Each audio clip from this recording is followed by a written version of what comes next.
Gaza Studios. We're live here at the Gospel Akpabio International Stadium, where the Super Eagles of Nigeria will be taking on the Amavubi Stars of Rwanda. AJ and of course Dr. Ademola Victor joined me as we preview the game involving Nigeria and Rwanda. It's a must win for Coach Eric Sekuchel, as Super Eagles currently sit fourth in Group C with 7 points after 6 games. Guys, the biggest talking point and the biggest question is, can Nigeria still qualify for the World Cup before we look into this game? Let me start with you, Doctor. To be honest, I believe we can, but we have to win our next 2 games against Rwanda here at home and against South Africa. I feel like those 2 games will be the deciding factor for us, because after these 2 games in October, I think if you this time, we also play Lesotho and Benin. So if you want to qualify for the World Cup, win our remaining games and hopefully we top the group, or maybe come second, and maybe that might be enough to go for the playoffs. AJ, the biggest question is, hope we see if we qualify. Well, obviously we can. You see, the thing about World Cup qualifying nowadays is that we're back to the olden days. I think we got spoiled by General. You know, back then qualifying series were never an issue. We just start feeling like favorites and we always qualify. Sometimes with games to spare. And I felt lucky because I didn't come to meet that part of Nigeria that we always calculated. So now we're in that era again, and I don't think I like it. You know, I don't think I'm a fan of always hoping for someone to lose and then you win your games. But you know, it is what it is, and obviously there's hope. And I'm not someone that will say we can qualify. We will qualify, but the question is, first or second? Now that's the issue. I feel like going for first is too high of a ladder to climb, so I'll try to share the sentiment of Dr. Victor and go second. But the issue is, can we gather enough points to be one of the best second place teams, you know, to play this qualifying series to make it to the World Cup? I feel like we can when it comes to getting the points, but it's certain that we will finish second. For me, second or first. I just need those boys to, you know, share the same kind of confidence that every Nigerian, you know, has inside them. Well, let's look at the team now. 23 players are in camp. The full team trained on Wednesday evening. Coach Eric Sekuchel, you know, has a lot of work to do. Ademola Victor has not been playing regularly. Has not played since the end of last season.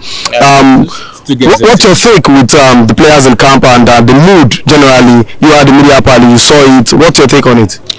Well, it's not like it's the first time we're seeing them coming down serious. I think the only thing I'd say is that during the first training session yesterday that we saw, the players didn't have too much of a social vibe. The only player that acted social was Ola Aina. When he came down, he was also recording the people recording him, and you know, trying to just play with the fans, because too much seriousness might not be good, you know.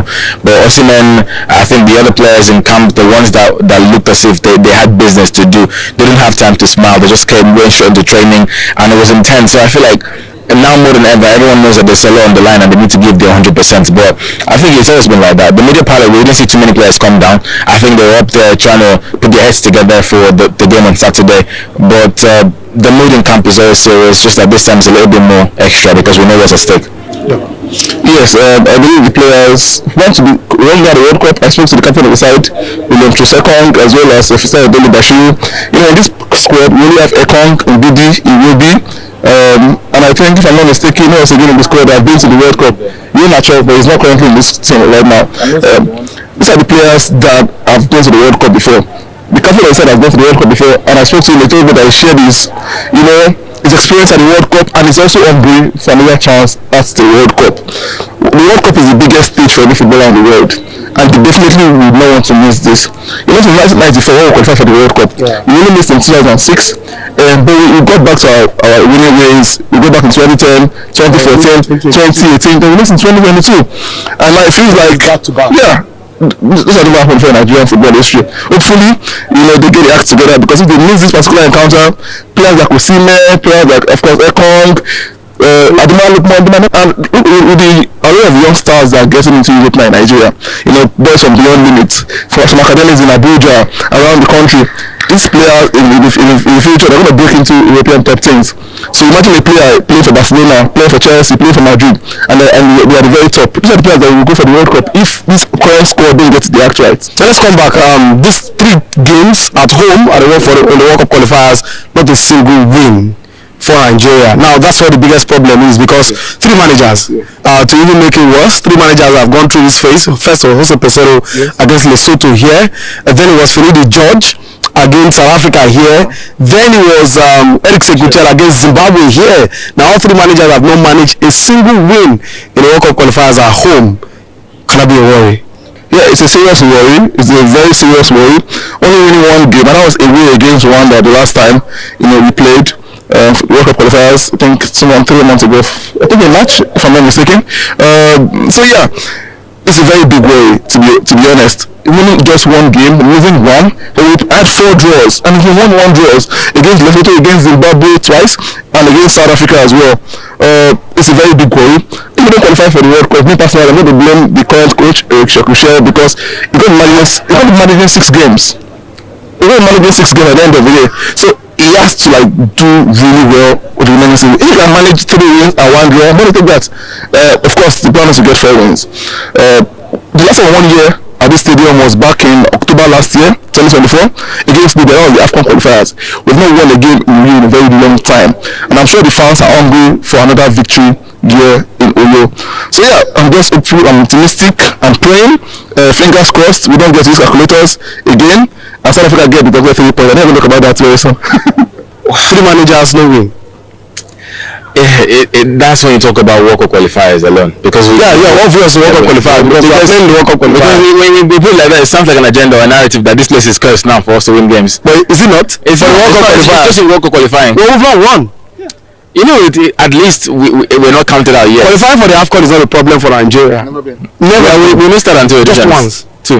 No, we said okay, back 2015 and 2017. So one thing I would say is that you can never be a. But we were part of it because we lost South Africa here. 2-1. No, we qualified for 2019. No, we 2017. That was 2017. We didn't qualify. We lost here. That was the qualifying game for 2019. We qualified. Yeah, we qualified. This place has always been fertile, and you're talking about and that's why I call that. Now you see that's a different thing entirely. But for the Super Eagles, in fact, I dare say the last time we went to the World Cup, it was on this ground that we qualified, and I'd put it out there that if the Super Eagles played Ghana in 2022 here, that they would have qualified 100%. The players talked about it. It was a different playing ground, but that's in the past anyway. For the future now, I'd say one of the reasons why they haven't been able to get their nose on the ground here, off the ground here, is that I feel like sometimes when they come back here, they just feel like there's not that much pressure. Because let's look at it.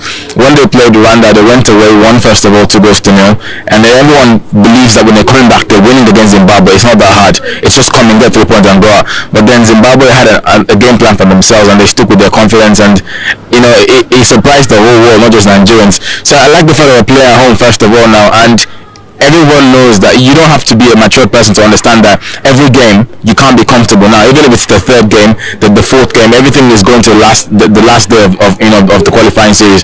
So this place would have to be a big motivation to them. It's literally the best home ground in the entire stadium, and if they can take this to advantage, then they must win here. I don't see them not winning here anymore. They're going to win the next 2 games here. Not to cut you short, this ground has not been fertile for them at the World Cup qualifiers. 3 games, 3 managers, 3 draws. So what's the confidence that come Saturday we will not see a repeat of what we've seen in the last almost 2 years? Almost 2 years. First of all, in the World Cup qualifiers, it's the same ground that we beat Sao Tome 6-0. This same ground we beat Cameroon 4-0. This same ground we beat was it Libya 4-0. We've beaten a lot of countries here, massacred them. So, but not with this crop of players. But what you're going to tell me now is that this place it's not the home ground. It's what you do when you go out. But you're not going to tell me that it's the pitch that makes you go miss a 1-on-1. And did you blast the ball over the box in the 18-yard area? Is it the pitch? It's not the pitch. It's you blame yourself. So this is never one of the factors. This is one of the best in the country. This is the best in the country. FIFA and CAF. So the pitch is never one of the issues. The issues are the players. In fact, I'll blame the players if they don't win against Rwanda, because one thing about Eric Chell is that from day one I was supporting him, and there's a lot of changes I've seen in the way he plays. Now, if you manage to find a way to tactically beat your team forward, to go create chances, and then at the very tail moment of converting those chances to go, and your 4 players are blasting it over the bar or getting missed, you can't blame the manager. He's not the one playing. Why are you not doing the basic thing you're supposed to do? That's why I'll never judge a manager by the games he loses, by the missed chance. I'll judge you by the way you play. And if you notice, most times the players that are in sync with the manager always have a good team, because when you play well, you score goals, everything is okay. Doc, 3 points. I know every Nigerian wants that decision to be taken as soon as possible. Psychologically, could we play on the players? Yes, at least they always know that if South Africa get the 3 points, now we have our future back in our hands, So I'm sure the players will be expecting that the decision is made quickly, because not only Nigeria will benefit from this decision, Rwanda would also benefit, Benin will also benefit, even Lesotho could also benefit, because if the decision is taken now, they'll be in second place with 9 points. So yeah, we hope that the 3 points get deducted. Of course, they did something wrong, even though Lesotho didn't put up a protest for that. That will open the group completely once the 3 points get deducted from South Africa. And maybe that might just be the push we need to top the group at the end of the day. Where could the game be won for the Super Eagles? Defense, midfield, attack. We have a good attack, but 6-7 goals in 6 games doesn't speak good of the attack we've got. I agree. Start playing at home. Now, because of the fact that we have played 1-1 draws, from the 4 draws we've played, I feel like defense could win games for us this time around. The players will definitely find a way to get a goal, at least. Imagine the last time we played against Zimbabwe, we conceded. Those mistakes tail end of the game. So the defense could have won us the game at that particular instance. When Rwanda also came here the last time for the AFCON qualifiers, we lost 2-1. Even though we scored first, I felt like if we were solid defensively, we probably would have defeated Rwanda here at home. So at this point, because we have the very, very solid attack, players like Osimhen, Lukman, Chukwueze, Moses Simon, Christantus was also signed, Tolu as well. I feel like we can get the goals at home. We're going to put pressure on Rwandan defense. If we score, we now have to find ways to block out Rwanda from getting a goal in this game. And I believe we can if the defense is quite solid this time around. But first of all, I think he's answered the question that you asked, where can the game be won? Permit me to twist it a little bit. Where can the game be lost? That defense. Now, I am the first person in the entire country that will always defend the captain, William Troost-Ekong. But if you have noticed, in the last 2 games we've conceded in the last minute, it's been from his position. So I'm going to propose this. No, I'm not going to say probably to go to the bench. No, you can't drop the captain. All I'm going to say is so that why can't you drop the captain? No, not at this point, not this crucial point. Maybe when we are probably in the future. Yes, there's new names coming in, but not now. I'm going to suggest something that I think will benefit everybody here. Towards the tail moments of the game, wipe out the defense, get more players. What if we are losing? That's if we are winning. That's if we're winning. Yeah, so and obviously, I think we've had this. We're not up there yet in terms of mentality. I think the only strength we had mentally was under Pesero at the AFCON, that if you score a goal, that's it. Until the final, obviously. I think that final will crumble because we were playing under so much pressure. I think, in as much as we all love William and everything, it's just not in his capacity to be able to hold that 4-man defense, because back at the AFCON, we were playing with 5 defenders, and no matter how bad it was, we always had 3 defenders at the last minute of the game, the last attack to hold everything down, him, Semi and Calvin. But now it's always him, and sometimes Calvin might even be up higher. I think the last game against Rwanda, it was through his position, Zimbabwe. It was him against the player that we conceded, and against Rwanda as well. The same thing, 2-1. It's just that he's good when it comes to the kind of Van Dijk thing, but when there's how you just do it, you can always beat him. And I don't like him being exposed that much. It's because he's tired. And the early part of the game, he's not getting younger. Exactly. The early part of the game, he's obviously strong. You can't beat him. But as the game progresses, I feel like he wears out. And we've got other names on the squad. Probably just pull out William, give the captain armband to probably Wilfred, and then someone else comes in, and we're sure that, okay, if that happens again, wipe out everybody. Let's know there's no defender we can trust. But for now, we can trust William. But at the closing part of the game, then let's probably put someone else in there, and let's just get new energy in that defense, so that if we're trying to park the bus or something, or be strong as a defense, it's easy. It's better. We can rely on everyone else in the back. Eric Sekuchel, you're probably thinking right now, which players will you be starting to get a win for Nigeria? I had this thought to myself last night before I slept. I always like doing this whenever we have Super Eagles games. I'd like to have a good midfield and something like a very versatile attack. I don't like it when managers try to switch positions of players because of what they saw in training. The player plays best because that's what he plays every day. Not because what you saw in training, you want to put him as a wing back or as a number 10. So I'd start with obviously Stanley Nwabali as the goalkeeper. And the back four is supposed to be unchanged. I think Bruno Onyemachi, Kabem Bassi, and obviously William Troost-Ekong as the captain, and Ola Aina. And then I'd go with the 3-man midfield. This is where it gets interesting. I'd go with Wilfred Ndidi. I'd go with Alex Iwobi and Faisal Delabashiru, because I need chances created and I need a rigid midfield. And then up front, I go with the front three everyone expects. Simon goes to the bench. I think I'll start with Samuel Chukwueze. I think he's the very informed winger. He's got to move to Fulham right now, so he can prove himself there before he goes back to the Premier League. I don't think any Nigerian has a name other than Victor Osimhen starting as a number 9, so that's it. And then Lookman as well, because he needs to prove a point to everyone in Europe. So that's basically my first team.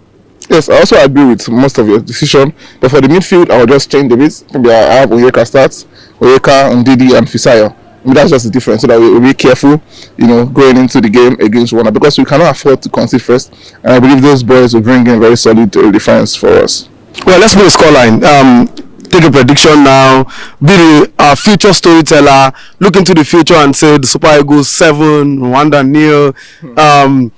What's the possible scoreline for that game? Yeah, I would say Nigeria can score as much as 3 goals, and maybe we'll concede just once. I do believe we're going to keep a clean sheet. If we do, I'll be excited. So I'll go 3-1. We are going to completely finish Rwanda. 4-0. 4-0. Well, the guys have said it. AJ is going for 4-0. Doctor is saying that Nigeria will go 3-0, but might consider and then it will end 3-1. All we want is victory for the Super Eagles of Nigeria come Saturday, 5 p.m. Nigerian time, here at the Gospel Akpabio International Stadium, where we'll be hoping to get our first win at the 2026 World Cup qualifier on this pitch. Make I do soothsayer, as they will say, Doc. Let's put something in the future on the pitch. Let's lay our hands on the pitch. Something that will get CAF to cancel the game. Or let's lay our hands on the pitch. On the pitch. AJ, please, let's go. Let's lay our hands. I'm going on the pitch. On the pitch. Yeah? Super Eagles. Of course, thank you so much, guys, for being a part of this preview. Of course, you heard from the guys. Hopefully, the Eagles will soar. Hopefully, the Eagles will fly come Saturday, match day. Remember to follow Football Temple on all social media as we continue to give you updates from the camp of the Super Eagles.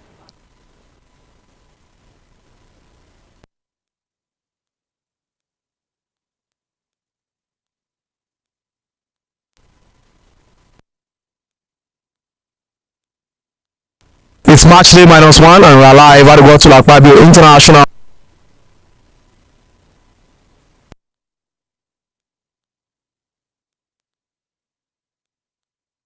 Stadium, where the Super Eagles of Nigeria are right about now having their final training session ahead of match day 7 of the FIFA World Cup qualifiers against the Amavubi Stars of Rwanda. Already, head coach Eric Sekuchel has talked tough ahead of this game, as says his boys are only focused on tomorrow's game, and results elsewhere does not concern the Super Eagles of Nigeria. As we speak, South Africa lead Lesotho by 3-0. Why? Of course, Benin Republic lead Zimbabwe by a lone goal. These two sides, top Nigeria, are in the group. 23 players are currently training inside the main bowl of the Gospel Akpabio Stadium as we prepare for that big game. Of course, joining me to talk about the Eagles training session is a Uyo-based journalist and content creator, Favor, who joins me to look at the Super Eagles game against Rwanda come Saturday evening here at this stadium. Favor, it's good to join. It's good to have you join us on Football Temple.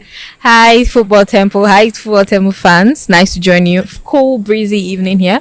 Well, you're the daughter of the soil. Let me put it that way. Unfortunately, your ground has not been fertile for these boys in the World Cup qualifiers. 3 games, 3 managers, not a single win. But we can see the 23 players currently training right now. Are you optimistic? Yes, I'm optimistic, but not overconfident. There are 2 sides to this thing here. The boys are putting in the work. People say, yes, it's just Rwanda, we are going to win the game. But if the boys take it with levity, they are going to either see a draw or they're not going to win. So we have to put in the work, and I'm optimistic that if they put in the work, they will definitely win. You had a press conference, you had the coach Eric Sekuchel speak tough. Of course, questions were asked about Demola Lookman, whether he's in the right frame of mind to start. The coach clearly said whether he plays 30 minutes, whether he plays 5 minutes or 90 minutes, it's his decision to take. But this is a guy that has not played all season, that has not played at all this season, no preseason. If you are the coach, will you be putting Ademola Lookman into the fray? Yes, my formation is 4-4-2, and Lookman and Osimhen are forward. So yes, I will put Lookman. We'll see how that pans out. But of course, we can see. Thank you so much, Favor, for joining us on Football Temple. We really appreciate you. Well, we can see the players, of course, are still training, and can also say Coach Daniel Ogumodede, of course, Coach Eric Sekuchel, Captain William Trust Ekong, of course, the new man who is now in Crystal Palace. Talking about Uche Chris Santos, Cyril Dessas, Felix Agu, and of course Tolu Rokodari, who has just joined Wolverhampton Wanderers there in England. 23 players are training. No injury concerns for the Super Eagles of Nigeria. And of course, the big Vic, Victor Osimhen, is also on the other side training alongside Alex Iwobi, Ademola Lookman Olaino.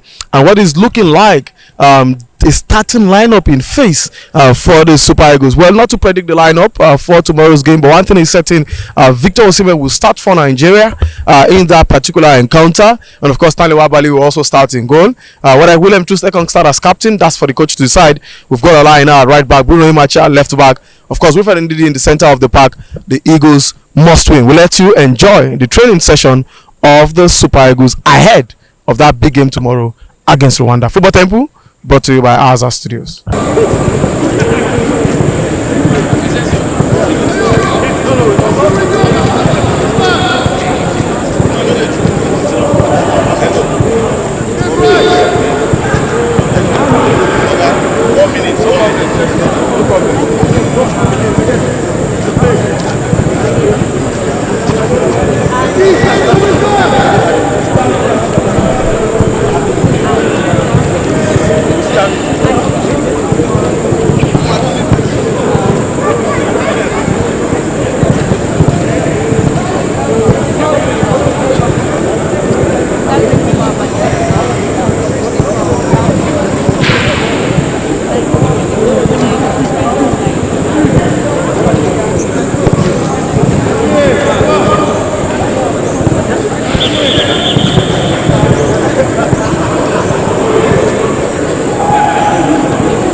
It's match day here at the Gospel Akpabio International Stadium, where the Super Eagles of Nigeria will be taking on the Amavubis.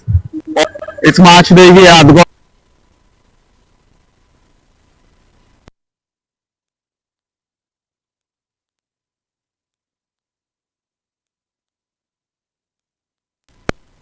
National Stadium, where the Super Eagles of Nigeria will be taking on the Amavubis of Rwanda. It is match day 7 of the ongoing 2026 World Cup qualifier, and it's not news that Nigeria are currently fourth on the group. South Africa, of course, won their game against Lesotho by 3-0, with Benin also defeated Zimbabwe by a long goal. This result now means that the Eagles must get maximum points here at this stadium, because of Akpabio International Stadium. Kickoff is for 5 p.m. Nigerian time. Of course, I'm live here at the Gospel Akpabio Stadium. It is less than 3 hours to kick off, and we are waiting fans into the stadium. We've got few fans already that are inside the Gospel Akpabio Stadium, while we are with the rest of the fans. The Super Eagles are expected to land any moment from now, and we will give you updates from the stadium as it comes. Well, of course, I'll be passing back to the studio, where the Bishop himself, Nonto Arinze, and Otumba will be on standby to take you through live commentaries of the game. Before then, enjoy the beautiful scene of the stadium here in Uyo, where the Super Eagles will take on the Amavubis of Rwanda.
just have to do everything they can to make sure that get the much needed 3 points in this particular encounter. I'll be your anchor for this particular watch along. My name is Babatunde Ojo. You call me Otumba. I will not be doing this alone. I have with me the world famous Bishop Arinze Chukuno. So good evening. Good evening. Thank you for having me. Anyway, like you did say, it's a game that Nigeria must win. Yeah. It came even worse yesterday after South Africa got the 3-0 victory against Lesotho at the Toyota Stadium in Bloemfontein. Yeah. They must win the game, at least to keep the chase going. But again, it's still not in the hands, even if they win. But come on, let's hit how do you put it now? If you're still alive, you're alive. So at least ensure that it doesn't spoil in your hands. And after the last 4 games, you can say, okay, we gave it our best shot. It didn't happen. Again, big game today. First of all, in front of the home fans, like we know, we've not won. Since the start of the qualifiers, 2 draws at home, and I think the coach makes second chair. Well, of course, the boys will be hoping that by the end of the day they'll be able to get a result that will not only put Nigeria up to 10 points, just at least 6 points at South Africa, pending the ruling for FIFA with that issue with Tabo Mokwena. And also, what's what they give Nigeria for something to check. Like I said, they don't want to game at home. Maybe something to give Nigeria for something to check. Not everywhere that they're coming out to get numbers to support the Super Eagles of Nigeria. In the vast fixture of this particular encounter, Nigeria was able to get the win, and it was something that brought so many cheers, to the team. Everyone was happy that yes, we were able to get that much needed win against Adel Hamrouch's side. Coming up against the same side at the Godswill Akpabio Stadium tonight, what are your expectations? Like you said, when we want to go tonight, it was the Victor Osimhen show. Yeah. He gave it his best shot. Fantastic player. And if we're gonna get victory tonight as well, he sure has to play a major role and a major part in the team. Thank God for the man. I know he has not kicked a ball this season for his team Atlanta. We hear he's been listed Champions League squad. I wonder what would that mean after the international break. We still hear that teams from Turkey, who that Transformado ends on the 12th, and still after his signature, as well Saudi Arabia. But I think right now for him, he's not dusting himself up. This is the big game. I expect the boys to come out to play. I expect, even if a lot of people say not just to win, I mean a resounding victory. South Africa can top Lesotho by 3 goals to nil, then we should be doing something of that nature. To sound a warning. If we win this game by 1 goal to nil, 2-1, it will give South Africa the psychological edge heading to that encounter in Bloemfontein against South Africa and Bloemfontein Stadium. So it's a must win for Nigeria. I expect us to attack. I expect us to have a go at the team. I expect us to go for goals. I still have a worry with our back. It's been an Achilles heel all through the qualifying season, but come on, you don't expect Uyo fans to come out in their numbers and not get a victory, and not just a victory, but a sound victory in this kind. So I think free-flowing football. I want to see what the young guys will bring. Felix Ago, his first proper debut apart from his friendly he had against Unity Cup. We have Crisantis Uche, the young man who just moved to Crystal Palace as well. I want to see what he brings to this table as well. But at the end of the day, I must let you understand that most importantly for me, it's about Victor Osimhen. His record is 46 goals, 26 goals for 6 appearances for the Super Eagles of Nigeria. The boy wonder. I just want to see him at his I want to see if Lukman and Victor Osimhen each their levels, and I can assure you that they will get the result they deserve in this encounter. It's an established fact that Victor Osimhen, any chance he gets, is going to bury. But his partner up front, can we say the same of him, considering the fact that he has been through a lot in the hands of his Italian club Atalanta? Victor Osimhen was somewhere around at this point a few weeks ago, a few months ago, yeah. When it was at Napoli, the then champions, and also returning to the champions of the Scudetto. But he didn't stop the young man. I think he's got that mental ability to keep going. He's been through so many lows in his career. I don't think he's the first. When he was at Fulham, remember when he had that Panenka penalty that was saved, and nobody, and then they had to run for Solis in Italy, and then bang, the boy reignited his career. 1 year, 2 years later, he becomes the African player. So I don't doubt his mental ability. It now boils down to the psychologists of the team. We do have a psychologist of the Super Eagles. What he's telling the player, I hope he put his arm around the ball, ask him, can you go? Is this what you want to do? Do you believe in the fact that these boys are playing for a goal? Yeah. Now, let me even make it a bit dicey for you. If Nigeria does not make it to this World Cup, it means that Victor Osimhen may likely not playing a World Cup in the whole of his playing career for the Super Eagles. Wow. Because he's 26 years of age, right? By the next 4 years, he'll be 30. How are we sure that Osimhen will still be hitting this level at 30? Big question. Good. Lukman is not getting any younger as well. I think he's 27 as well. Yeah. If at 4 years to 27, he's 31. Even if they end up with, they will not be at their very best heading to the World Cup. So for me, it's a make or mark, do or die. The boys have to put all their cards on the table. They have to throw everything at the opposition, including the kitchen sink. Everything has to go. And a draw will be suicidal. A 2-1 victory will not be good enough because I tell you, psychologically, we need to send a strong statement to this Bafana.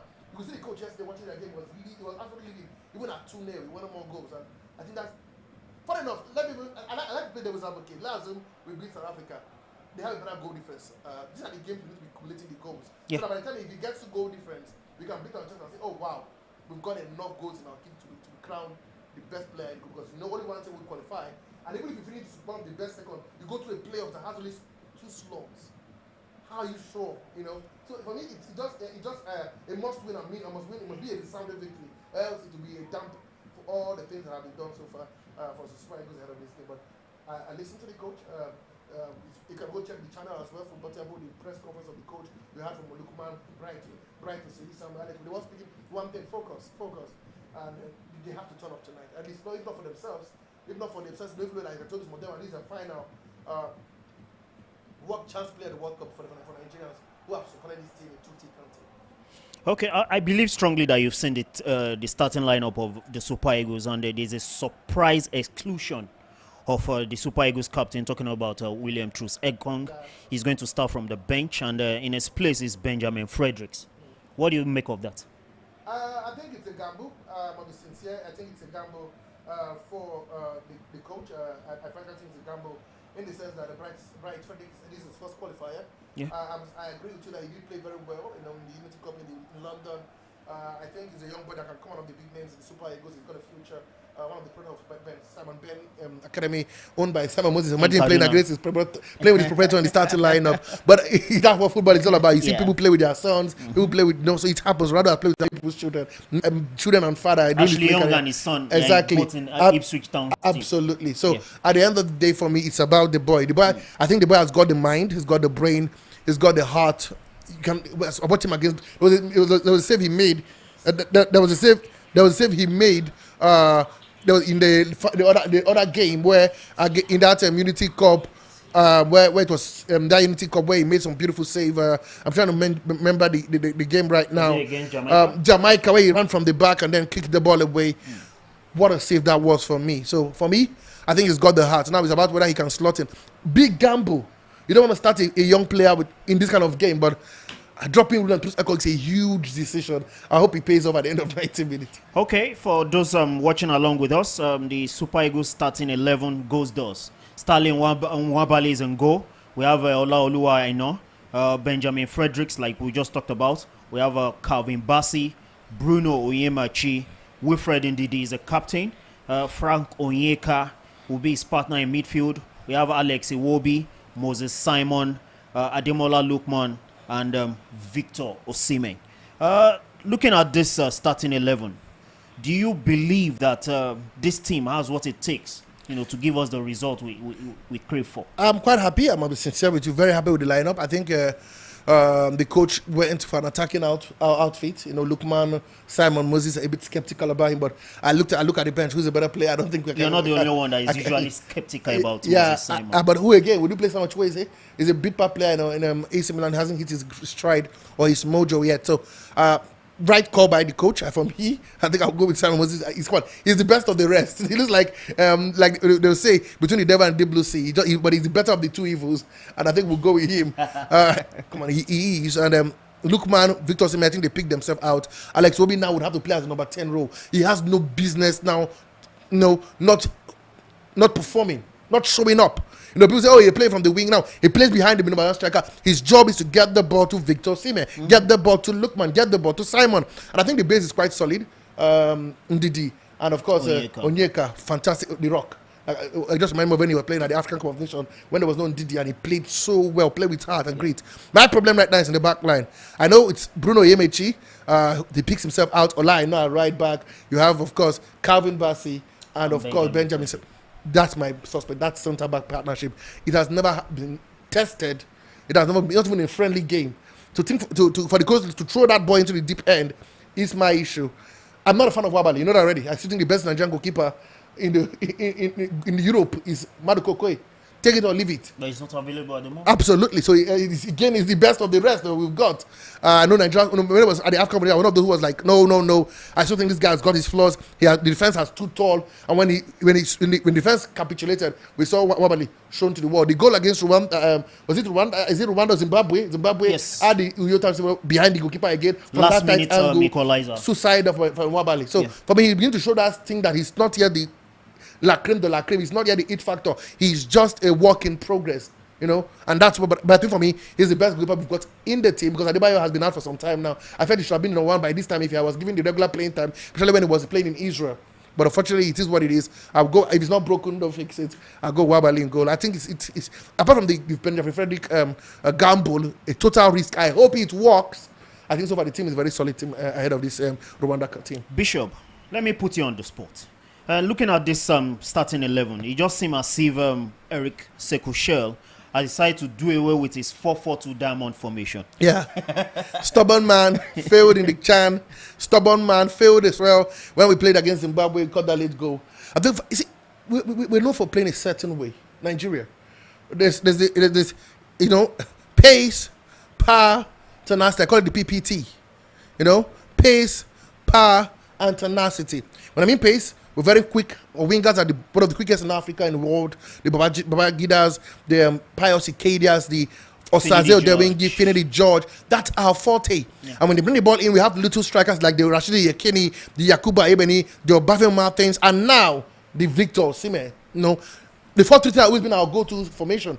And then we're going to play 4-4-2. It's 4-4-2 where the guys in the wing are always constant. So for me, it's gone back to get a raw style of football 4-3-3. That not gonna raw. I think we got spoiled on not gonna raw, where we qualify for a competition with one game to spare. Yeah. How the mighty follow? How our times changed. This things happen. But again, let's give kudos to the coach for being at least a bit dynamic.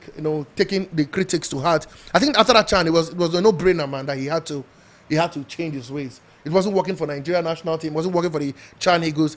It wasn't our way. So. I'm happy he's gone to the wings. I just hope the wingers must turn up. And that's why I'm a big skeptical about Simon Moses. They must turn up now. Simon Moses and Adama Dukman must have a very cracking game today. All they need to do is get the supply to Victor Osimhen and let Victor Osimhen does what Victor Osimhen always do. Put the ball in the back of the net. So let me put you on the spot now. Do you think this 4-3-3 formation can get us the much needed result? Absolutely. I have no doubt in my heart. I'm one of those who believe formation don't win your games. Individuals do, footballers do, but you need to set them up in the right way.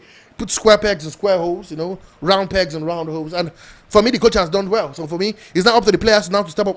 I have 2 African Football of the Year back-to-back in that squad. I've got Alex Wobi, one of the best players in the Premier League in that squad. I've got the coach Ben Frederick. The coach has taken a huge gamble. I need to prove the coach right. He dropped the whole captain, William, Troost, Ekong.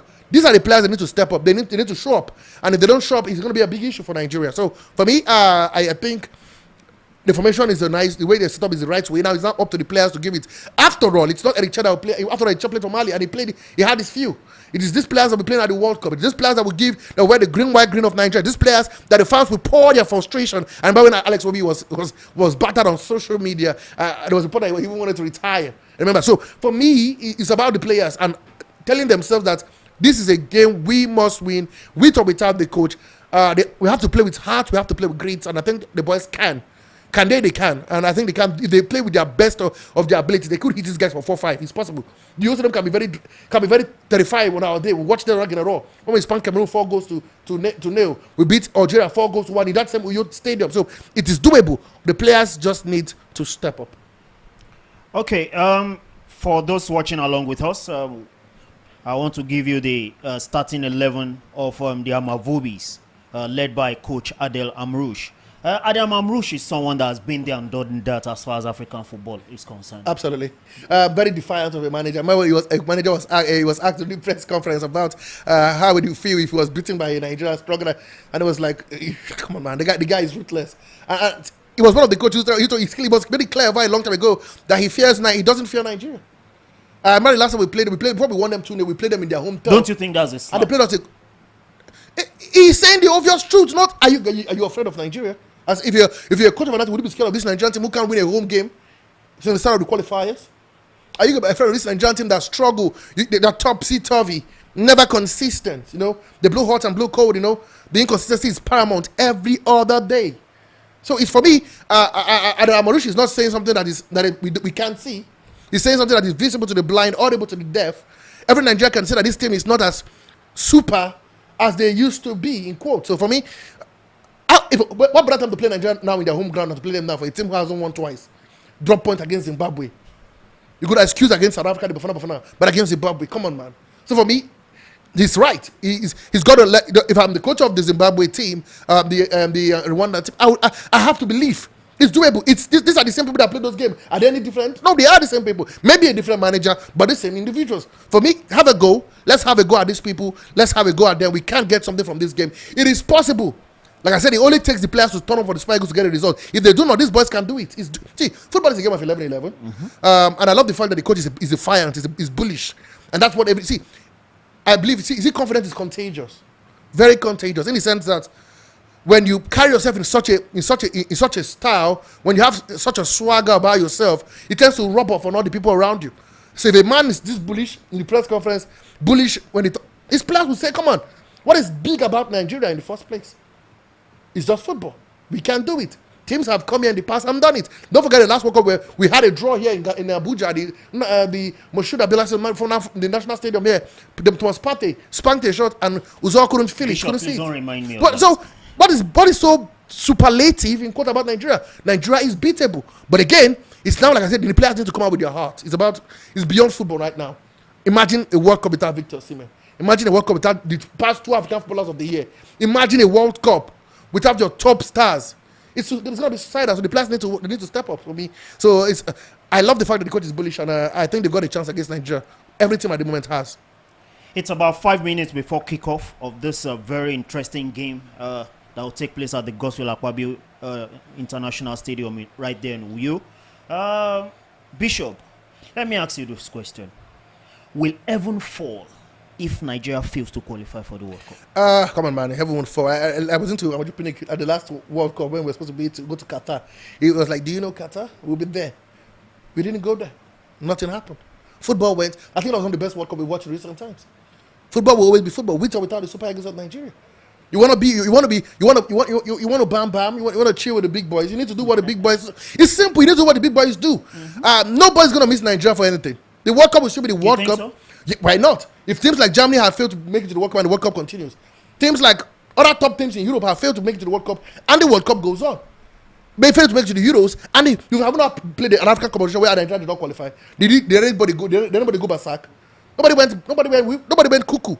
So for me, it's very important that Nigeria must play their way into the United States, Mexico, and of course, Canada World Cup. The funny part of the whole thing is that, and the shocking part is that this World Cup has 48. That means Africa has 9 slots plus 1 if they qualify. That's 10. And you're still struggling to make it. That is the painful part. In a group that has South Africa, who should be your whooping team, Zimbabwe and Rwanda, and you are negotiating. It looks like you're going back to you're calculating. It's unacceptable. So for me, with or without Nigeria, the World Cup will go on, and I tell you, boy, it will surely be a spectacle. Where exactly did we get it wrong? Because when the draws for this particular qualifying series came out, everyone of us were saying, no, Nigeria should qualify easily. The only issue we might have is the Bafana. Yeah. Where did it go wrong for Nigeria? Consistency. Now, in the past 4 matches, you've had how many managers? 3 managers. Wow. Finidi Pesero, Finidi George, and this man. In between them, you still have a Guavon, because that was the Nations Cup qualifier.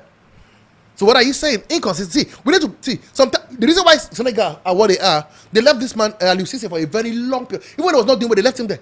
They knew it was progress. We love the quick fix here in Nigeria. We want to win every time. Football doesn't work that way. You need to build a team, build a chemistry, build a relationship. And that's why I was one of those who said, we know without this World Cup, we keep Eric Sekucha. He's there. Let's allow him build his team. After a long period of time, if he doesn't make it, fine. If he does make it, fine. For me, I think consistency, the building culture in Nigeria is gone. We love the quick fix, and that has to change. Yes, sir. Both teams are filing out onto the pitch. The game is about to get underway. What are your expectations in the first 45 of this match? Like I said, Nigeria has to come out smoking. They have to. They have to come out smoking. They have to win. They have to come out do the job. It's very important that they do the job. They must win this game if and only if we must be thinking about the World Cup. So for me, I want to see a hungry Nigerian team. I want to see a team who will come out and play. I want to see a team who will have a go. I don't want to see a team who is lackluster. No. The game begins at the blast of the whistle. I want to see them chase the game. I want to see Amavubi, sweat for every ball. And then get the victory. But again, I want to see how we play. I don't want to see the days of Stephen Stephen Keshi, where we win games just because we were a bit pragmatic, smash and grab. No, this team is good enough to beat Rwanda and beat them well. Let's wait and see what pans out in the first 45 minutes of play. Yeah, we need to do all we can to make sure that we get maximum points in this particular encounter. For the listening pleasure of those who are watching, the Super Eagles starting 11 once again. We have Sterling Wabali in goal, Ola Ino at right back, Benjamin Frederick and Calvin Bassi. We partner each other in the out of the defense. We've got Bruno Yemachi at left back, Wilfred in the D of Besiktas, who will wear the captain's armband, and he will be partnered by Frank Onyeka of Brentford in the midfield. We've got Alex Iwobi, Moses Simon of Paris FC, Ademola Lookman, the current African Footballer of the Year, and not also forgetting Victor Osimhen. For the Amavubis, we have very jaw-breaking and tongue-twisting names, but I'm sure these guys will care less about whether we can pronounce their names correctly or not, because they are ready to act as spoilers in this particular encounter this evening. We've got Ntwari Fiase in goal as a goalkeeper. Omborenga Fitina is also in the starting 11. Niyom Mugabo Cloud is also in the starting 11. We have Manzi Thierry, Mutsinzi Angi, Kavita Mbaya, Bizimana Dijad is the captain. Mugisha Bonheur is also in the starting 11. We also have Amon El Ali Enzo, Mugisha Gilbert, and Mshuti Innocent makes up the number for the Amavubi of Rwanda. Going into this particular encounter, I'm sure so many Nigerians will be hoping and praying that everything works out well for the Super Eagles. And I believe strongly that you are one of those that will be hoping and pray that everything works out well. We can see the faces of the players. They look very confident. They are ready to go. What do you think they must do to get things right? Because one fact we must establish is the fact that these guys, they've got the abilities and capabilities to create chances. Yeah. But converting them might just be an issue. As someone that is so familiar with the round leader game, what advice will you give these guys going into the first? For the Super Eagles, it's very simple. Have a go, get a quick goal, get a quick start. The first early goal will just destabilize the Rwandans and it'll be a tea party. But if they allow the Rwandans, get into the game, build confidence, first 10 minutes, no goal, 20 minutes, no goal, they begin to build belief. By the third, they get to 10, 35 minutes, it becomes a tussle and it could be a fight. So for me, for Nigeria, it's about going for the goal, headlong. First 10 minutes, they have to go, chase the game, get the first goal. And when they do, you just throw all the tactical brouhaha or the jargons of Adel and Maurice into the gutters. For Rwanda, for me, if I'm more simple, can we keep the first 10, 20 minutes quiet? Let's not concede, and then we start playing from the 20th minute. But then they'll have grown confidence. Nigeria begin to panic. And then, of course, we'll see whether they can exploit it again. That's what I'll be looking at. But again, it's not the quality in golf is different. Nigeria must show quality in this encounter. Okay, before the official presentations and every other preamble that goes before the kickoff is going on now, you can see the Chadian referee is speaking with the captains of the two teams. Bishop. We are like 9 points adrift of South Africa's tally of 16 points. Yes, exactly. And up till now, we are yet to hear about the 3 points deduction concerning the fact that South Africa fielded an ineligible player in one of their World Cup qualifying games. What is stopping CAF from making this deduction? First of all, I'm surprised. I must tell you. The rule of the book says that should have been done and sorted out before at least the kickoff of this match day. But unfortunately, he hasn't. A lot of people are saying, a lot of school of thought, in quote, the conspiracy theorists are saying, oh, Matabosepe is South African. He's trying to ensure that by the time South Africa have qualified, they cannot collect the points when it's not needed. So for me, a lot of stories, but I think I'm quite disappointed. General has the coach of the Republic has also put out his displeasure that how by now, why has that decision not been made? Whether it's for them or against them, the decision should have been made by now. You get so, and I'm quite surprised as well. But again, it is what it is. Wait and see. All Nigerian can do is do their job on the pitch of play and hope that God of soccer smiles at them when they're making such decisions in that encounter. But for me, I'm quite disappointed at that. By this time at match day, that has not been sorted out yet. But really sad. Don't forget, Nigeria had similar issues with Algeria, and we got spanked immediately. What's keeping this one from happening? For fielding a certain Shehu Abdullahi against Algeria. Yeah, sad. Yeah, we can see the anxious faces of Eric Sekuchel and his backroom staff. I'm sure they are hoping and praying that everything will work out in Nigeria's favor in the first 45 of this particular encounter. We are waiting kickoff. The Chadian referee still trying to sort out one or two things before the blast of the whistle. It's going to be an interesting game, no doubt. And despite the fact that it's not full house at the Godswill Akpabio Stadium, but I still want to believe that supporters are just around the stadium trying to gain entrance into the stadium. I believe strongly that before the first 15 minutes of kickoff, we should have a full house, because I can even see, Bishop, can you see? We can see people trooping in. Absolutely. From the upper terrace of the stadium. One thing you cannot take away from Uyo fans is the fact that regardless of what is going on in the country, they still want to come out to support the Super Eagles. Absolutely. The fact they will come out. I know it's not full yet, but like you said, people are still getting themselves into a position. Don't forget, tickets were sold. 1,000 regular, 3,000 VIP as well. For the first time, they didn't throw the gates open as always. And the numbers are still plenty. So it tells a lot of story. 1 minute silence, of course, to the Nigerian international that we lost. Not forgetting the goalkeeper Dodo Mayana, Christian Chukwu and Peter Rufai. Peter Rufai as well. Two Nigerian guys that we lost. Sad one. But again, the football must go on, and then wait and see. But I tell you, the grass is lush green. The fans are trooping in gradually. Here we go. The game has kicked off. Rwanda has gotten the game underway.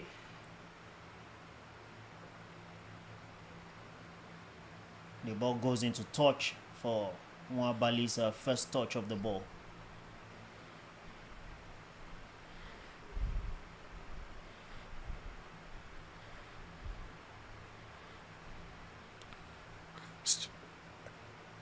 Of course, that's no other than, of course, the current African full of the year, Ademola Lookman. Nigeria trying to build from the back gradually. You can see a long pass from Wilfred Ndidi to, of course, Bruno Yemechi. Yemechi finds Calvin Bassey. Bassey moves the ball to the midfield. He push back, gets the ball to, of course, that's Benjamin Fredericks. Onyeka finds Calvin Bassey. Bassey moves the ball to the left-hand side. Now, of course, we have Calvin Bassey with the ball. Moves the ball to Benjamin Frederick. Frederick moves the ball. Of course, now back to Nigeria building slowly from the back.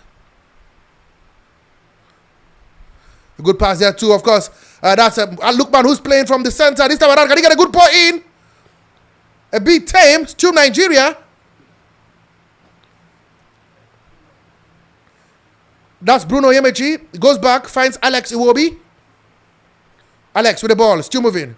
Moves the ball to the wing. Bruno, can he deliver something in? A good cross by Bruno. Headed out.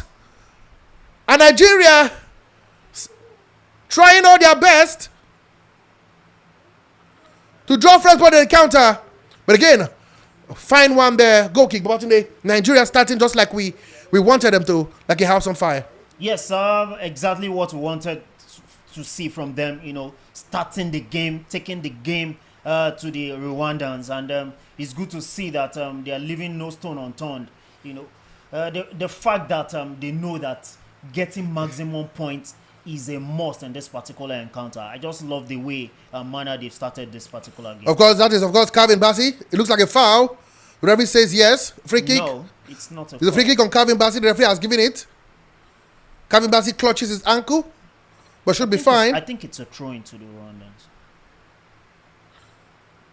That should be if that should be a foul, not a throw-in. If it was a throw-in, then Calvin Bassey would still Nigeria with the ball. A foul. Another foul again, quickly. Lukman seems to be playing, but Lukman seems to be playing a little bit more central than from the wings. He's trying to make things happen, just playing a little bit behind Victor Osimhen. Yes, trying to add a little spark to the creativity, because we all know that we will need to create many chances in this particular encounter for us to even get goals. So it's good to see that he's dropping deep, to assist Alex Iwobi. The Nigerian Super Eagles, a player, Calvin Bassey. I must tell you, the pitch is lush green. A good pass there. Dispossessed Rwanda, doing the job. But can he win it back? The answer says yes. Victor Osimhen will strike. That's tame. Would not worry the goalkeeper of Rwanda. Talking about no other. He needs no introduction. The goalkeeper, Faiz Ntwari. Don't forget, he was the man of the match when Nigeria had a goalless draw against them in of course, the World Cup qualifying series far away in Kigali. Iwobi. Dilly-dally to the ball. Goes long. Tries to find Moses Simon. Defender. Defending so well. Again, Nigeria.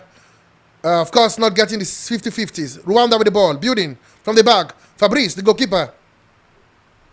He goes long. But it will go straight to, of course, Bruno, who had the ball out for a throw-in. Courtesy Rwanda. Amarush dishing out instructions, screaming. No newcomer to African football. Bullish as always. Believes he can get the point in this encounter. A throw-in for Rwanda. Ekekuchel in his all black, his natural attire for games like this. Free kick Rwanda, just inside the half of the Super Eagles. He goes back to his centre back. Good movement with the ball. Moves to the wing. Olaino comes in and shuts up. Still Rwanda, trying to play out from the back. Just number 14. Moves the ball to his just number 6. A long ball in, trying to find his winger. Finds Ola Aino instead. Onyeka, the rock, in the heart of the midfield. Moves the ball quickly to Alex Iwobi. Iwobi moves it to the left, finds Bruno. Bruno cuts it back to Calvin. Calvin finds Benjamin. Nigeria prime. Calvin Bassey. Still with the ball. Moves to Bruno. Just number 3. Bruno moves back. Finds Benjamin. The young boy who plays for Southampton on the 21s. Surprise, surprise. He's in the starting lineup. Alex Iwobi pokes the ball to nobody in particular, to no man's land. And Rwanda will gather this one like a piece of cake. Rwanda on the counter. Still Rwanda. Struggling to play out from the back. That will go out for a throw-in for the Spikes of Nigeria. Rwanda can't seem to get out of their defensive clutches.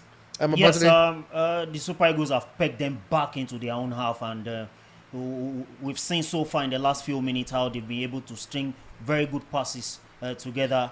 I love the fact that contrary to what was obtainable some months ago, where you find it difficult to see the Super Eagles put 2-3 correct passes together. Yeah. But on this day, I think I'm impressed with what I've seen so far. A chance for Nigeria. Hold on a little bit. That was Lukman. But again, he was closed down just before he could get a strike in. Good defending there, but again, slow decision from Lukman. Back to you. Yes, I have a feeling that what might be our undoing in this particular encounter is the fact that Ademola Lookman has not really had so much game under his belt. If my memory serves me right, I think the last time he kicked a ball in anger should be May. That was before the end of the season. The end of the Italian Serie A season, and he has not had a preseason. He's yet to play for Atalanta this season, so he looks rusty kind of. But let's just hope that the fact that he wants to have a clear head might just be what would do us good, because I believe strongly that if he can. The first goal there for Nigeria. Victor Osimhen. He looks like he's off. Offside. It's offside. Combination there from Ademola Lookman and Victor Osimhen. VAR will check it. But the referee is adamant that is no goal. But again, good work there from Simon Moses. Finds Ademola Lookman in the area. Lookman puts a cross through. And I tell you, bang, Osimhen scored, but that goal would not stand. Again, Nigeria, hit a goal, but Rwanda survived. The guys just took words out of my mouth, because I was just about to say that if Ademola Lookman can just dig deep into the talent, we know that he's got that talent. Quality, yeah. He can work some magic, and he just did that, but unfortunately, Victor Osimhen was more or less like a Filippo Inzaghi at that moment in time, because the goal was ruled offside. Ruled out, but of course Nigeria still got more time to break down this rigid Rwandan team. Again, Rwanda defending so well in the heart of the midfield. Rwanda can't leave their defensive shell. Nigeria trying to peg them back. The pressing is going back, hits the ball. Poor clearance by the goalkeeper, but Nigeria cannot take advantage. Alex Iwobi. A long ball forward. Cleared. A foul, says the referee. And the culprit is Ola Oluwaino. Free kick, Rwanda. But again, good play from the Super Eagles. Yes, it's been interesting in about 10 minutes of proceeding so far at the Godswill Akpabio Stadium. For me, I think the Super Eagles opponents have done their homework very well. There's no gainsaying that they've watched so many clips of the Super Eagles teams, and they've been able to pick out those individuals they know that can wreck them on their day. So they've done well so far, but the truth is, I'm sure that as long as the Super Eagles keep probing, they will definitely get a goal that will put their noses in front in this encounter. Throw into Rwanda in their half. Nigeria's pressing has been absolutely superb so far in the first 10 minutes of this game. And Rwanda can't seem to even have a shot on goal. Not to talk of a shot on attempt, on a target for the team. They've not even probed into our half. I don't think they even had a touch in the half of, in the 18-yard box of the Super Eagles so far in this encounter. Calvin Bassey. Exactly what we would love to see. Moves the ball to Benjamin Fredericks, the young boy who's got a bright future. Onyeka. Alex Iwobi. Iwobi moves it forward. Stu Iwobi. He goes back to Calvin Bassey. The Fulham connection. Hopefully we get to see Samuel Chukwueze to complete the number. in somehow in this game. Again, another poor pass, but Ndidi will hold it. Moves the ball to Benjamin. Ndidi finds Onyeka. The Rock, like I love to call him. Onyeka moves the ball. Finds Alex Iwobi. Iwobi tries to get a long ball through. The goalkeeper, the referee stops it, and it will be a drop ball in favor of the Super Eagles of Nigeria. That's good defending there by the referee. I think it was just in the wrong place at the wrong time. But he has given a drop ball to the Super Eagles, and the game has continued. Iwobi. Nigeria keeping the ball in the half. I don't think Rwanda would have wanted this in the early exchanges. They can't seem to get out of the half of the Super Eagles of Nigeria. Rwanda trying to break on the counter attack. But again, good defending by Nigeria. Good pressing there. Yeah. Force them back to their half. Mm-hmm. And again, dispossessed by Bruno. Foul, says the referee. And rightly so. Calvin picks the ball and plays quickly. Finds Ndidi. Ndidi got to Calvin. Calvin gets the ball to Onyeka. Back to Calvin. Calvin moves the ball. Gets Bruno Yemechi. Bruno moves it forward. And that looks like Simon Moses. What can he do? He gets past one. Tries to cross the ball in. Corner kick. It will be for Nigeria. Simon playing the role of Moses, trying to part the Red Sea. But the Red Sea remains closed Babatunde. I'm sure we'll see more of this. We know what Simon Moses can do on his day. The fact that he has the ability to put in those crosses, especially with both foot. So it's good to see that he tried, to get past the Rwandan defender there, but unfortunately the ball went into touch and is a corner kick. If I'm not mistaken, this should be the first or second corner kick to go in favor of the Super Eagles. Rwanda yet to get any corner kick so far in this game to tell you where the pressure is. We have Calvin, we have Victor waiting for the delivery from the African Footballer of the Year. We are seeing some pushing and tugging of shirts. Yeah, expected. A good cross there. A header. Rwanda's clears, but then they're not fully averted, at least not yet. Rwanda will keep this one and they would clear. The shooter they want to play from the back. Could that be disastrous? And it is. Nigeria keeps possession. Corner kick again for the Super Eagles of Nigeria. Again, poor defending by Rwanda. I think it's a throw. That was a corner kick. It's a throw. Wait and see what it is. It's okay. A throw in quickly taken instead. A good cross. Straight to the goalkeeper. Good save there. That was dangerous, but of course, Rwanda will counter attack. They move in their numbers. It is now on the counter. A long shot there. Would not worry Wabali. Again, Nigeria should watch it on the counter attack. Yes, absolutely. This Rwandans looks like they've got some kind of relationship with former Jamaican sprinter talking about Usain Bolt, because they are so fast, and if the Super Eagles switches off, they will take advantage of their pace, and we'll come back to that. To cross there by that a penalty. The referee says no. Still Nigeria. Can he hit one? He hit one.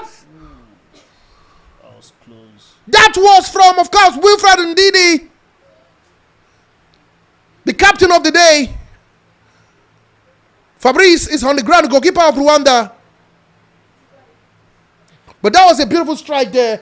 Great intention, but of course, Osimhen, was he impeded? Penalty or no penalty? No, that looks soft to me. I think he was just trying, a typical striker's instinct. He felt some hands on his back, and he went down. But I feel he went down too easily. But the situation right now is that the Rwandan goalkeeper is down, and he's holding his shoulder. That looks like good news to me, because the captain of the team. The fact that their first choice goalkeeper is struggling means that if he cannot continue in this encounter, they will have to make changes, and the second choice will definitely have some kind of butterflies in his belly, because he's coming into the field of play facing great Nigerian players, so it might just be to our advantage.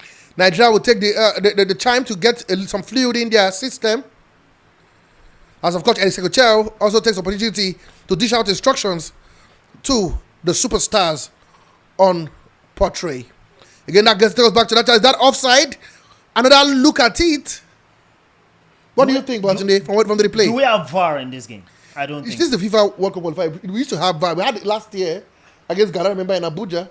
Do we have here? I don't think so. I'm not sure I saw anything like a VAR setup in this stadium. Anyway, I'm not convinced, I must say. Not as an offside, but again, we don't have the clear visuals, so we can't. We'll give the referees the benefit of the doubt in this one. And we hope that the Super Eagles of Nigeria can, of course, return back to the 18-yard box and get a goal. This time around, Rwanda captain back up. Good news for the Amavubis. The captain and the first choice goalkeeper is back on his feet. Exactly what the doctor will prescribe for Rwanda in this game. Rwanda, long ball, straight to the left back. Free-flowing football. That I can assure you. Moves the ball to the right-hand side. And it takes on. That looks like a foul. Yes, says the referee. A foul from Bruno. He was bidding for pace there. For someone who is known for his quick foot. The jersey number 3, Bruno. That's a foul all day long, Babatunde. Absolutely. He has his hand around the neck of the Rwandan player, and the Chadian referee had no choice than to blow for an infringement. 18 minutes gone. Still goalless in Uyo. Now the question is, can Rwanda break the deadlock with this set piece? Can they cause Wabale? Something to think about from this free kick close to the 18-yard box. A good delivery it is. Wabale comes and gathers. No problem for Nigeria. A long throw, but if he says no, it has to be taken. Wabali needs to know that the Rwandans will get into your skin. Yeah. And he must be very careful. And he gives a drop ball. Wabali moves the ball. Calvin Phillips. And so far so good. The backline has not been tested. Not really. In fact, this the free kick the Rwandans had, it was the first time we are even catching a glimpse of Wabali since The start the of game the game, kickoff. yeah. Calvin Bassey. Just remind you that Wabali is in goal for Nigeria. Again, Lukman. One flick too many. To no one in particular. But the Rwandans, we move. Just number 13. He's the man. What can he do? Blocked there by, of course, Benjamin Frederick comes in and gets the job done. Nigeria dispossessed. That was a mistake by Frank Onyeka. One touch too many. Nigeria can't seem to hold the ball in recent times. As Rwanda slowly but surely, like I did tell you, are getting closer into the game. But again, who's there? Calvin. The beast. Bassey. Did you see what he did there? Yeah, using his body, his whole body strength. Like we say in local parlance, he chop pass him. A good pass there to Rwanda. Can they go? The winger goes up against Oluwaluwa now. Can they get a good cross in? Still Rwanda. Rwanda. Good one too. Rwanda trying to build patiently from the back. Not in any hurry, I must tell you. As they move the ball so well, what Ade Amoru should have told them. Onyeka comes in, wins a free kick. Foul there from Jesse, number 2 of no other than, of course, Jesse, that's just number 2, if I'm not mistaken, who is the man to have committed such blunder. We're talking about Inyomugabo Cloud. Yeah, that's the man. Cloud is the man. Cloud is his name. Wait and see how things pan out in this game.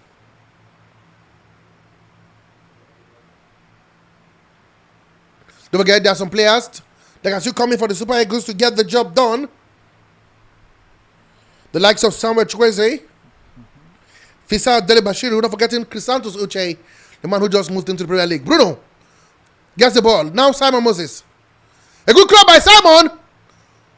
To nobody in particular. The crosses seem to be nice, but no head. I think it was a miscommunication between Lukman and Victor Osimhen. But for me, I think Lukman would have just left the ball for Victor Osimhen, who have more advantage, especially when it comes to area balls. You know. You can see good movement there. You can see beautiful football. Good turn. A foul. The referee says play on. No foul, says the referee. Indeed, he picks up the ball. Finds Alex Iwobi. Another shabby, drabby pass from Iwobi. And Rwanda says thank you very much. On the counter-attack, Rwanda. Again dispossessed. It's not looking like a ding-dong affair in the midfield. Well, actually, Play on, says the referee. No foul. Finally, he feels that that's a free kick. Excessive force there. And just number 13 is the man who goes down. We're actually praising the Super Eagles for, putting 1 or 2 passes, neat passes, accurate passes together. But in the last 2 or 3 minutes, it just seemed as if reverse seemed to be the case, because they cannot hold on to the ball, and they are finding it difficult to even locate their teammates with a good pass. It just seems as if the Rwandans are building into this game, and the confidence is going up. Good closers there by Onyeka. Finds Lukman. Fouls. This is foul. Rwanda living dangerously, but they are saved by the referee. I think that was quite soft. Yeah, the referee. it looks soft to me, but the center referee has That looks quite got soft. a decision to make. But again, the referee says free kick, and Rwanda will be grateful, very grateful, for the referee making such a call. We usually say something that not so many footballers will make heaven because they lied. It is what it is. But Rwanda, still going. Get past Benjamin. I love that. Now, why this? Why Benjamin is in the lineup? Strength, power, and the boy gets in between jersey number 9, Enzo Hamon, for Rwanda. Another player of his age would have, made a rash tackle. Yeah, and that would have been, costly. Absolutely costly there for Nigeria. Yeah. Benjamin Fredericks maturing quickly and maturing finally. Calvin to Benjamin. You can see him with his dreadlocks. He looks like he's been doing this for years. Foul, says the referee. No. He turns a blind eye. And the counter attack will be. Wabali comes out. I don't know what he's doing out there. And clears up for a throw-in. Again, Wabali gets into a fight. The issue with Wabali, he's going to get into his head. He feels he's in front of the world, on top of the world, in front of the crowd. And the referee may not take this lightly. He seriously needs to put his emotions in check because you can't keep doing that. You can't be doing something like this. Over 200 million fans are in front of their TVs. Some of them are in the stadium watching. This is not what we want to see. He should channel this aggression to making sure that the balls doesn't enter into our net, not trying to practice some WWE act against an opponent. Now he has been issued a yellow card. 2 yellow cards, one for Stanley Wabali in goal for Nigeria, and of course the other man is just number 19, Innocent Nsutu, the striker. Both of them have shown a yellow card, both each in this encounter. Again, what was the team in Wabali we saw at the African Nation in Cote d'Ivoire? How are the mighty? How are the young shall grow? They say the young shall grow indeed. Yes, we are talking about a man who now wears the captain armband for Chippa United. Yeah. I think he's beginning to get his act together and adding this leadership quality to his game, but he still needs to put his emotions in check because in games like this you just cannot afford to let react to every action that the opponent brings to you because they just try to get into your psyche and to see how a little rush of blood into your head can just work in their own favor. Cross there by Bruno. Finds Victor Osimhen. But again, that's total defending.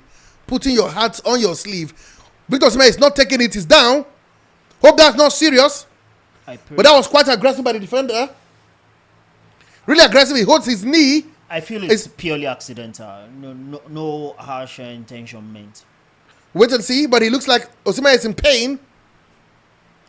He's a strong lad. I expect him to. Wow, that's painful, I must say. Osimhen tries to stand up, but he felt the pain again. And had to go, but come on, that was quite aggressive. But looking at this, that's quite aggressive. I think he stood up to try to do something, but he called himself to order and said, "No, boy, don't do this." Jersey number 2, the man, Gabo, he plays as a left back for Rwanda. He gets one of Victor Osimhen, tells him, "I'm here. Thank you very much." You could see a lot of respect, especially on the part of the Rwandans. Yeah. As compared to no disrespect to to Stanley Nwabali, we saw how that fracas ended. Number 19 jersey guy, innocent, pushed him. But in the case of Victor Osimhen, we saw how the Rwandans are even trying to appeal to him not to get angry. Osimhen, one-time African Footballer of the Year, the winner of the Golden Boot in the Scudetto, winner of the Scudetto, and the joy to behold in Turkey football. Yes. Why wouldn't he not be accorded such respect? For me, he's a poster boy of Turkish football right now. And I think the poster boy of the Super Eagles as well. Yes, no doubt. I feel that he's the one that is attracting big name players to the Turkish league right now. In recent times, we've seen guys like Ederson, Gundogan move to the Turkish league, and the news making the rounds right now is that Fenerbahce are actually discussing with At the former moment. Real Madrid manager, talking about Zinedine Zidane, Zidane, and they are hoping to see if He's he can open come to a in as move, yeah. replacement for Jose Mourinho, who was fired a couple of days ago. Don't be careful. What killed the younger brother could kill the elder one. Throw in. Like in Yoruba, there's a way we say that in Yoruba. Wait and see. Good quick throw in taken by Alanu, I know. That was wayward by Alex. Alex will be throwing Rwanda. But again, the assessment of the game, 27 minutes gone so far. What do you think has gone right for the Super Eagles and what has gone wrong as well for the Super Eagles? I think what has gone right is the fact that they've got confidence. They are showing confidence. But what has gone wrong is the fact that they've not really been able to put so much pressure on the Rwandan defense. And the guys are still having a field day. You can see them. They can still afford to even do some back passes because they're not scared of attackers. But I believe strongly that something we have to give in this particular game, because the Super Eagles are condemned to win. It's a make or break game for them. They know this already, despite the fact that we're almost it's almost 30 minutes on the clock. But I believe strongly that something will happen in this particular game that will change the complexion of this particular encounter. We wait and see what will happen. But right now, what's happening is that Rwanda are asking questions on the counter. Who comes in to save the day? Please keep that name in your diary. It's Benjamin Fredericks. Frank moves the ball quickly. Nigeria on the move. Stu Simon Moses. He turns. And that poor pass. But again, into the win seat for Nigeria. And Rwanda recover back into their shape. Calvin. A good pass forward. He finds Simon. What can Simon do? Simon has a chance to take on one. Simon gets past one. Comes back. Finds Bruno. Bruno, a very lofty cross to no one in particular. The attack just thrown away with just one poor decision. For me, for all the good characteristics that Bruno Yemechi has, I think one weak point he has is his crosses. Can he make use of it? Simon Moses. A shot by Simon. The goalkeeper parries it. Straight to the throat of the goalkeeper. Nigeria with a group. Quick throw in. Bruno. Find Alex. Iwobi. Moves the ball to the wings. Is that Lukman? It is. Can he get a shot at goal? Lukman will hit it. Blocked. Nigeria are now piling the pressure. Knock, knock. But so far, no one is there. As they huffed and they puffed. But so far, the Super Eagles have failed to blow the house down. Yes, it's good to see that they are knocking on the door. I believe strongly that they just need to keep knocking. Definitely something will happen as long as they keep mounting this pressure. Permit me to say this. I think I love what I've seen so far of Benjamin Fredericks. Despite the fact that so many of us had our reservations about his inclusion in the starting 11 for a young player who has not really played at the highest level. But the confidence he has shown in this game shows that it's no brainer that Brentford decided to send him to the Belgian Jupiler Liga, to get more game time and to build his confidence. Corner kick for Nigeria. Jersey number 14. Kavita, one of the three centre backs. But looks like Osimhen is in pain. He may not be able to continue. Osimhen cries to the heavens. He shakes his head. He can't continue. He shakes his head. Tolu, Orokodare, and of course that boy who knows how to score, Cyril Desires. Both warm up for Nigeria. They could well take their play. Who should you think should be the one to replace him? I think we've got options are plenty on the bench. But for me, I feel this is a game that we might just need Cyril Desires. If Victor Osimhen was still in this game, just maybe at some point in time, would have, I think Eric Sekuchel would have given it a thought to bring in Tolu Arokodare, whose hold-up play is fantastic. We saw what he did against our last opponent. Talking about Zimbabwe, he did it so well at this same stadium. But for me, I feel Cyril Desas will be a good replacement as far as this game is concerned. Now let's go back to that foul. I was one of those that was quite harsh and very aggressive. And I thought the same too. It cost Nigeria the service of Victor Osimhen. Absolutely, because he has been shaking his head and he has been pointing fingers, and I'm sure he's trying to look out for the young man that caused the damage. Let's just hope that the medics can patch him up and see if they can give him some spray and maybe painkillers so that he can continue this game. But if he can't, it looks like he cannot, because he just shook hands with Frank Onyeka. You can see Nigerian faces not happy at all with this absolutely news. No one will, because he has even taken his boot off. It looks like walking gingerly. The fans stand up to applaud him. I'm sure fans of Galatasaray will not be also happy as well. Happy about this. Can we hopefully patch him up for the game against South Africa? I just hope and pray so. He can't take anyone for that. Victor Osimhen's game race has been run. Not happy, but unfortunately, he takes a hug from Ochel, who tells him, "Boy, you are the African best in the past. We believe in you. But he that is down fears no fall." Absolutely. And it looks like someone else will have to take his place. And it looks like Cyril Desas. Yeah. Desas, the man to come in to replace Victor Osimhen. We'll give you a confirmation in jersey number 19. Cyril, the man to come in for Victor Osimhen in this encounter. I think a good call, I tell you, for absolutely a good call. For me, if you are looking for someone that knows how to bury the ball in the net, it is Cyril Desas. We saw the numbers he had with Glasgow Rangers last season in the SPFL. He just made this. He just made the move to the Greek league, joining Panathinaikos, and I'm sure he will not let his guards down. He will keep scoring those goals that made him a household name. The fact that this young man has not really had a very good time, especially in a green shirt of Nigeria, is the reason why I would love to see him play today, get a good game, and hopefully it will herald many more good games in the colors of Nigeria. It will be. Wow. Goes for a placement. Wow. But Fabrice, the goalkeeper, tips that one over the bar. Quite ambitious, I must say. Yeah. But at least he got it on target, and Nigeria wins. He wins Nigeria a corner kick. Yes, I think he's just trying to show us that it's no fluke that he has spent about 11 years playing in the English Premier League. Cyril Desas comes in, replaces Victor Osimhen, officially done, and does that now a corner kick. Can Desas make his introduction superlative by getting the goal from the corner kick? Good cross, and a shot there blocked. Rwanda again defending the corner kicks well so far. Benjamin finds Bruno. Bruno, what can Bruno do?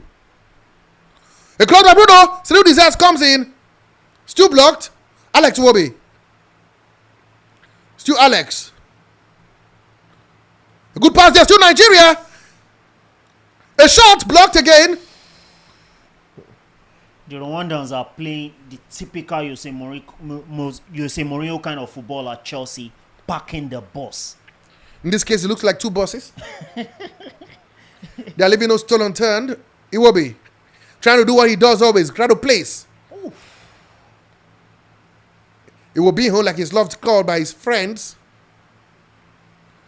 That would have been a fantastic goal. Throw in, it will be for Eric Chow. Hands in head moment. Can't seem to understand what's going on. 36 minutes gone. A chance there on the counter. Rwanda. Can they make something happen? Olaino comes in, wins it, and Nigeria on the ascendancy. A good one from Laolu. They didn't have the best of finals at the African Cup of Nations in Cote d'Ivoire, but his operation redeemed himself for Nigeria and his family as well. Yes. He himself, he said it that that he got cooked in that final by someone like Samuel Adingra. But with what we saw of him last season in the English Premier League, he has proven that he's one of the best right backs in world football right now. Absolutely. No cap. Alex Iwobi. Still Alex. Tries to eat. He gets a pass to Lukman, who is more of a passenger, I must say, in this game so far. Not the Lukman we used to know. Calvin. Ndidi. Dispossessed again. Nigeria will gather. Rwanda are happy to do this all day long. Is attack versus defense. Bruno finds Simon Moses. Can he get past his marker? Simon. Get past him. Still Simon. Still going. No foul. Goal kick. He was bamboozled. Sent to the streets of Jos from Uyo with just one push. Babatunde. Yes, I love what he tried to do there, but it didn't work out because two defenders were actually waiting for him to see what he would do with the ball, and they were able to, cut him off guard. Again, Simon Moses this time around, not with the dreadlocks, back to the Simon we used to know when he formed that formidable partnership with a certain Moses, Victor, under a certain man who is now a torment to Nigeria, Ghana Raw. Throw in. Rwanda. 38-minute played. And still no goal yet to be recorded. But again, I must commend the pitch here in Uyo. Absolutely fantastic pitch. Absolutely. I think kudos must be given to the Akwa Ibom State government for what they've been able to do with this fantastic stadium over the years. I don't think there's ever been a time that whether we are there live or we are even watching on TV, that you see the pitch looking bad, but they've done very well. I think the maintenance has been second to notch. Yeah. I think other state governments needs to copy take a cue from the books of Akwa Ibom State, even Nigeria as a whole, because all our national stadiums, the likes of the Abuja National Stadium, Sule Stadium, in the shadow of themselves, and I just hope that in no distant time from now we'll be able to have a resemblance of something like this in every state of the federation. Hopefully, we'll wait and see. But as a free kick for Nigeria, Frank Odieka fouled by the Rwandans. Free kick for Nigeria, quickly taken. Another poor pass. No, that wasn't a poor pass. I think Wilfred Ndidi switched off. Either ways, he didn't get to the desired destination. Because I saw him putting his hand in his mouth and saying, "Oh, what have I done?" It looks like his hand in mouth moment as well for Jesse, number 15 for Rwanda. Is down.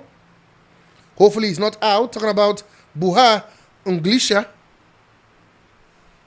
Unglisha plays in the heart of the midfield. Don't forget, for Rwanda, it's a 5-4-1 formation. And I tell you, if you give them this point at the start of the game, they'll take it. Absolutely.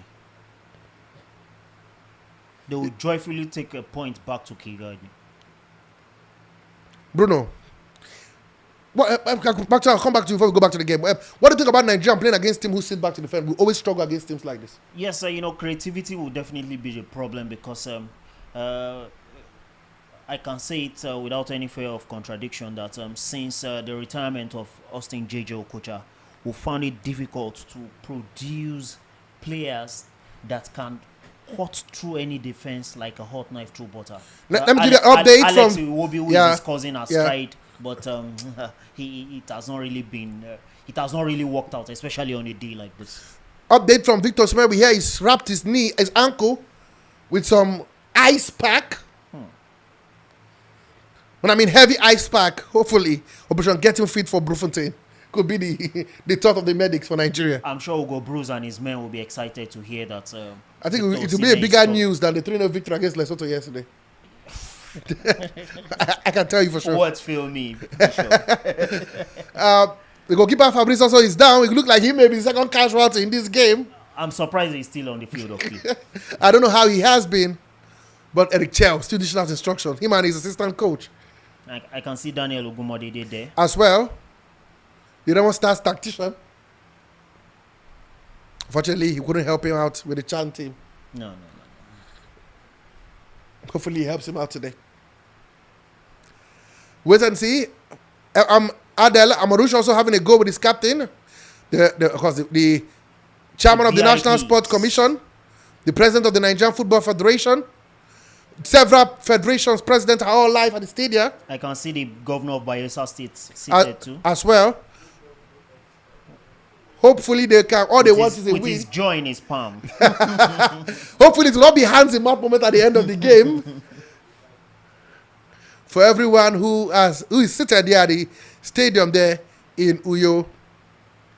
This tells you one thing: Nigerians love football, and despite the price tag, that's no barricade for them and their love for the Super Eagles of Nigeria. Absolutely, the economic reasons is not an excuse at all.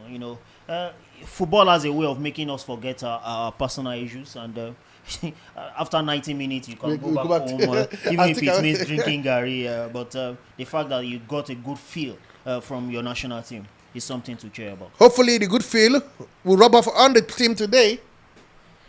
As lush green as the Uyo Stadium is, hopefully the result will look green and maybe white for the Nigerian national team. But wait and see. 42 minutes gone. Yes. We're heading slowly but to halftime. And it's still, wow. Calvin Bassey, what was that again? Suicidal. Neither a pass, nor a clearance. Throw into Rwanda. But Rwanda will hit the ground again. That's just number 12. I talked about him earlier on. Gilbert Muglisia hits the ground again. Time wasting.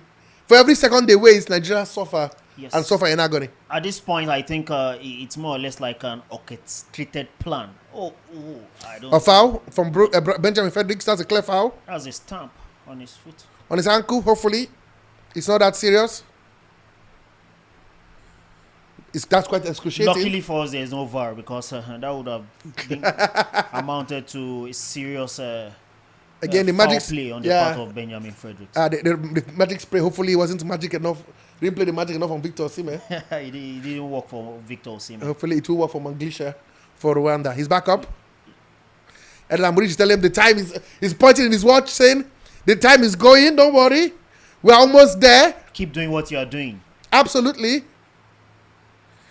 In the words of Edel, the time is right. As we're heading to halftime, in the 45th minute of play so far. We're on the right track. Exactly. so far, who will be the happier of the manager at halftime? Definitely, it has to be the Adel Amrouche because so far so good. 44 minutes on the clock, still goalless. Everyone would have thought that in the first 45 minutes, Nigeria should be like 2-0 up, but it's not happening. It has not happened yet. Okay. And they will just sit back and keep defending like this for the entirety of this particular encounter. Okay, it looks like Adam Amarush is the happy of the two managers so far, according to back today. Maybe Eric Che will be happy with the point. Extra time given. Wait and see 5 minutes of extra time. Why not? When the players are living on the turf. Some of them have been rolling on the turf as if they got shot from the crowd. No, why won't you roll on the turf? It's lush green. You know, they say you'll be set before you a table. Why won't you lie down with green pasture? When this pitch actually reminds me of the first time I entered the Abuja National Stadium. Yeah. That was 2003, thereabout. What are they doing? It was an infringement on the part of the Rwandan. If the referee didn't give it, sickening. Wabale should watch it. Like I said, it seems he's having a rush of blood to the head. Benjamin, just number 13, finds the captain for the day. Wilfred Ndidi. Ndidi goes long. Tries to find Cyril Desires. Does he find him? He finds the goalkeeper again. Who is, come on, has not put any foot wrong so far. Absolutely. And that's why they need to stitch him up, patch him up. The boy is going nowhere. I think he has covered himself in glory, despite the fact that he has been trying to shake off an injury picked up in that's a yellow card. The earlier stages of this particular game, and yellow card it is for the Rwanda number 13 jersey. A stupid one at that. You won the foul. Why then go into an altercation? Omburanga, the right back, or should I say the wing back? Feitina. Rwanda on the counter, foul. And that great call again a very poor challenge. By, of course, who else but the new man. But that was a dangerous position. I think he took one for the team there, Cyril Desires. Yeah. But if he had got that one on goal, it would have been deja vu all over again. And I say Holy Ghost fire to that. So what it says? Hands on shoulder. Player hits the dog. Free kick in a dangerous position for the Amavubis.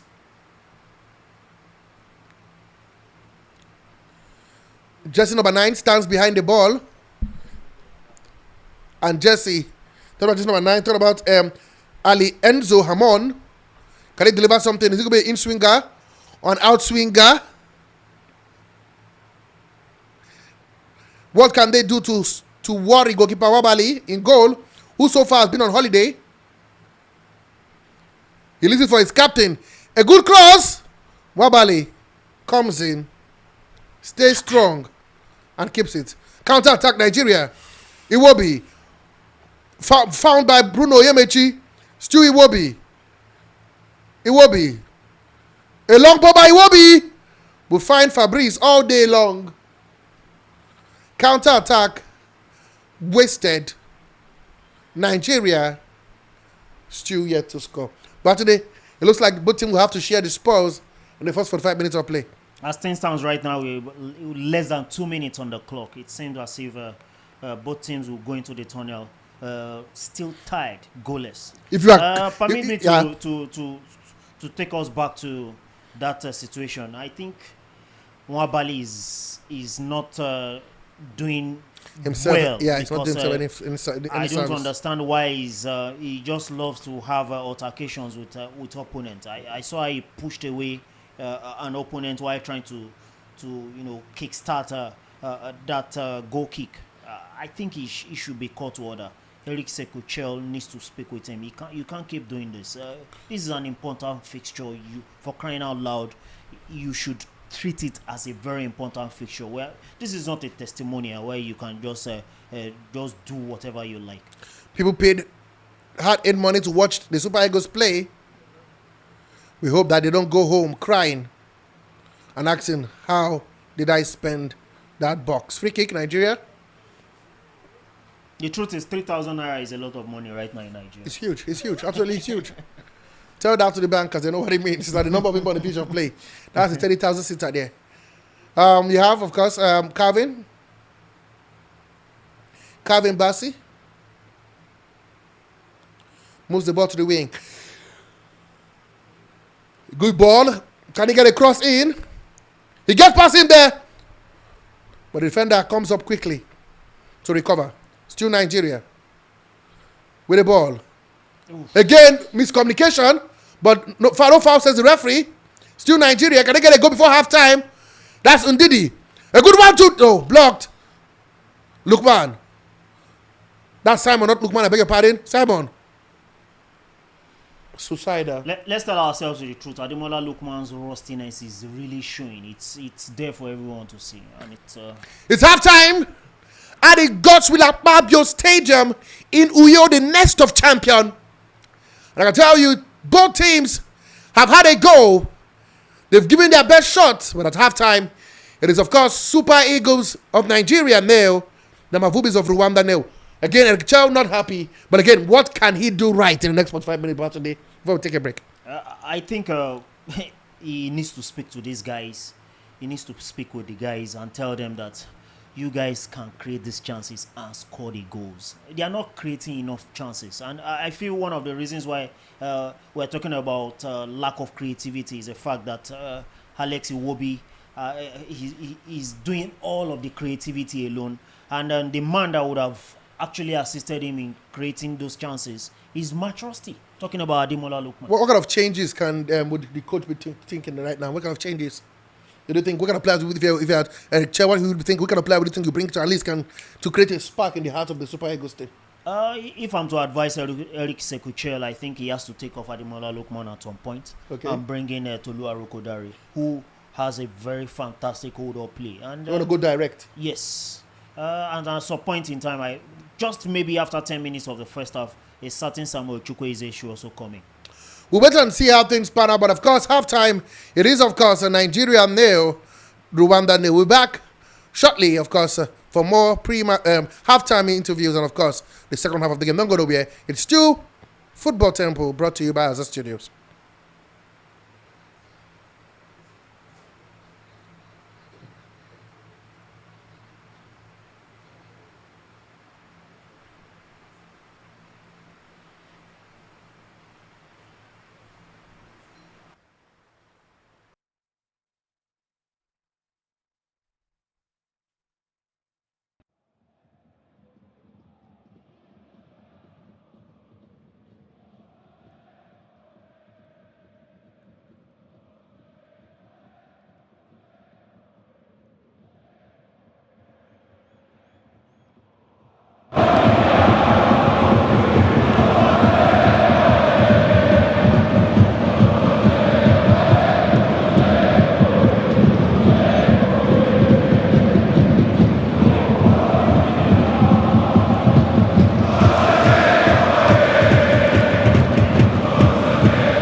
Welcome back to the second half of the World Cup qualifier between the Super Eagles of Nigeria and the Amavubi of Rwanda.